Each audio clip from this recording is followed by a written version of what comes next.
লোকসভা নির্বাচন আসন্ন আর তাই সকাল থেকেই প্রত্যেক রাজনৈতিক দলের প্রার্থীরা তারা নেমে পড়ছেন জমজমাট প্রচার করতে। হুটখোলা গাড়িতে চেপেই প্রচারে শ্রীরামপুর লোকসভা কেন্দ্রের তৃণমূল প্রার্থী কল্যাণ বন্দ্যোপাধ্যায় সোমবার উত্তরপাড়ার বিভিন্ন এলাকায় প্রচার করেন তিনি।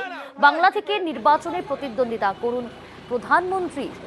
বারাণসী লোকসভা থেকে প্রার্থী পদের নাম তুলে নিয়েই বাংলা থেকে নির্বাচনে লড়াই করুন। প্রচার থেকে প্রধানমন্ত্রীকে কটাক্ষও করলেন কল্যাণ বন্দ্যোপাধ্যায়।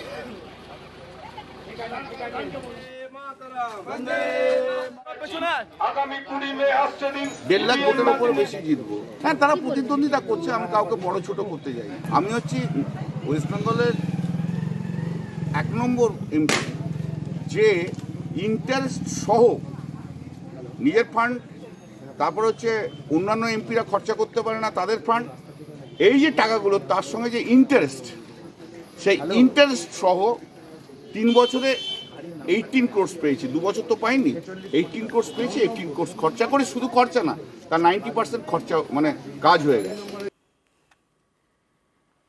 কেউ হুটখোলা গাড়িতে, কেউ আবার হেঁটে। এবার মাছ বাজারে জনসংযোগ। সোমবার সকাল সকাল বালুরঘাটের মাছ বাজারে জনসংযোগে বালুরঘাট কেন্দ্রের বিজেপি প্রার্থী সুকান্ত মজুমদার কথা বললেন ক্রেতা বিক্রেতাদের সঙ্গে। একেবারে সরাসরি মাছ বাজারে সেখানে জনসংযোগ সারলেন তিনি।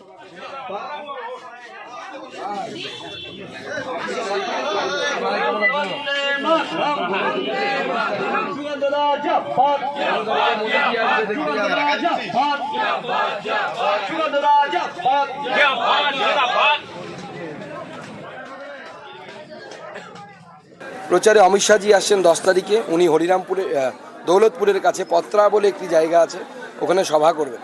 তো আমরা দুটো সাব ডিভিশন অধিকার জন্য একটা সভা রেখেছি অমিত শাহজির, আর এদিকে মোদিজির রেখেছি। আরও অনেকে আসবে, এখন কতজনকে আমরা আনতে পারবো, সময় পাবো সেটা।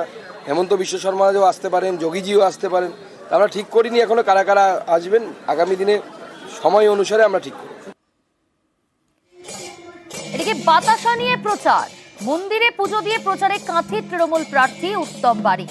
দলীয় নেতা কর্মীদের নিয়ে জনসংযোগ সারলেন তৃণমূল প্রার্থী উত্তম বারিক।